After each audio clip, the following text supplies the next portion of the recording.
Speak louder, please. I put my hand up next to my ear from the back of the room, signaling that she would need to raise her voice. She took a deep breath.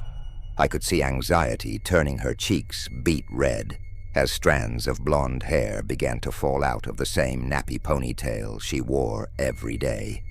There was something about her so familiar, but I just couldn't put my finger on it. With her face glued to the paper, too afraid to make eye contact, she quickly sputtered out, "Hi, my name is Paisley Jackson, and this is my poem called My Family." Paisley was a shy little girl. In fact, she was one of the quietest students I ever had in my 10 years of teaching, which I guess being the youngest of 11 will do that to anyone. Surprisingly, she was very smart, unlike the rest of her siblings who were dumber than a box of rocks. Lord, the Jackson kids were such a headache, except for Paisley, of course. I just wish I could have given her more opportunities to improve her future. Don't get me wrong, I tried to help Paisley. I really did. I gave her clothes, food, and even had funds lined up for her.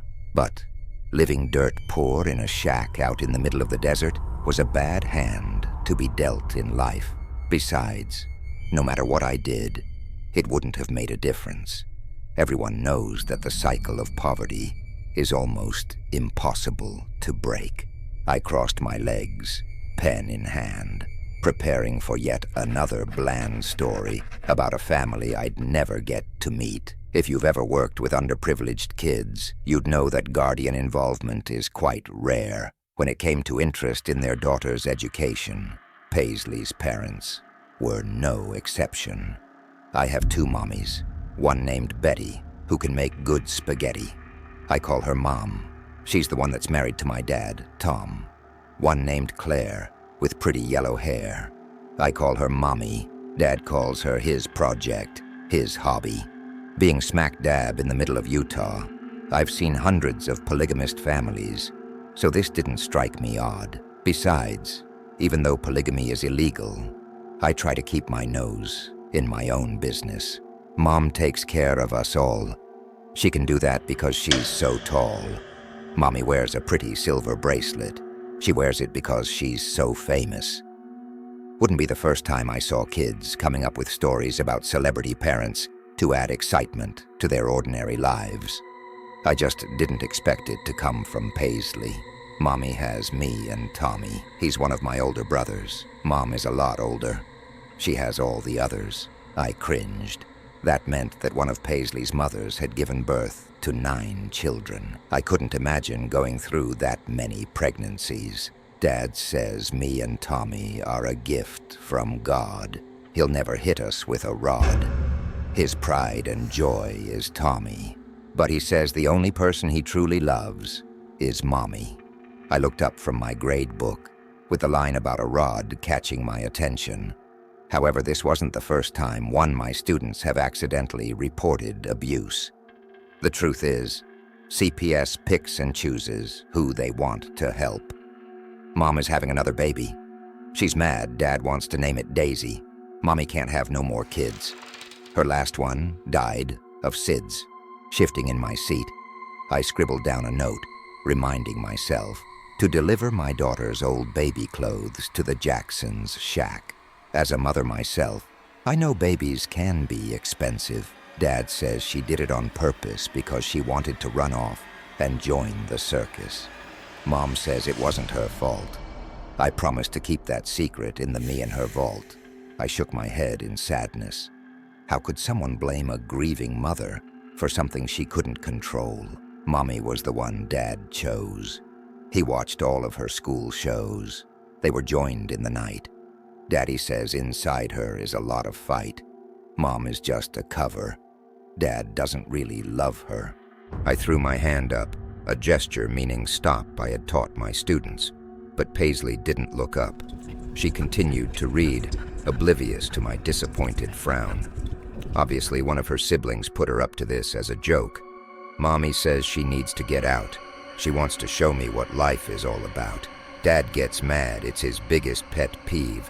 Mommy is sad, she just wants to leave. Mommy sings to me her favorite song, Mom says Dad's head is wired wrong. Shaking my head, I sighed.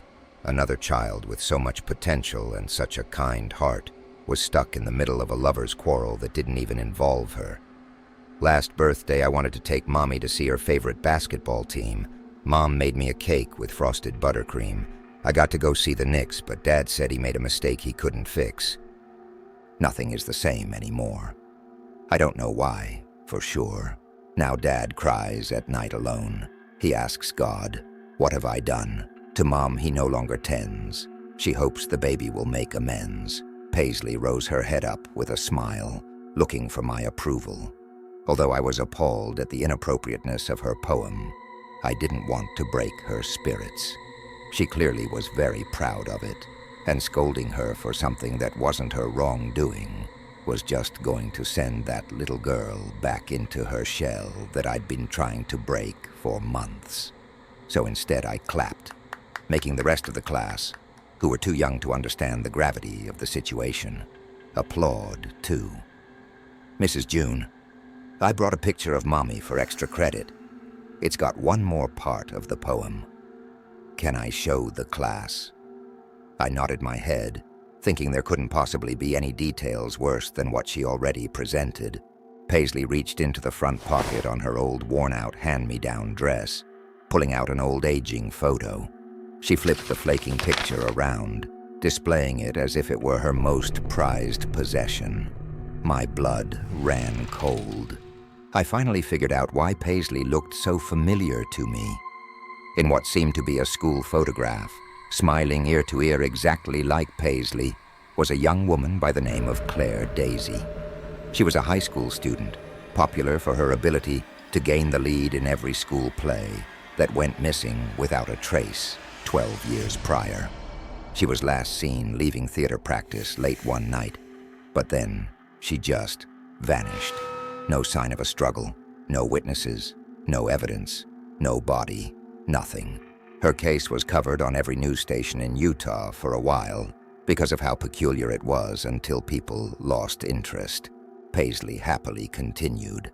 I was so in shock I couldn't stop her as she read off the back of the picture. There is one thing I don't understand, and maybe you'll have the answer at hand. If Dad's love for Mommy will never sway, why did he treat her that way?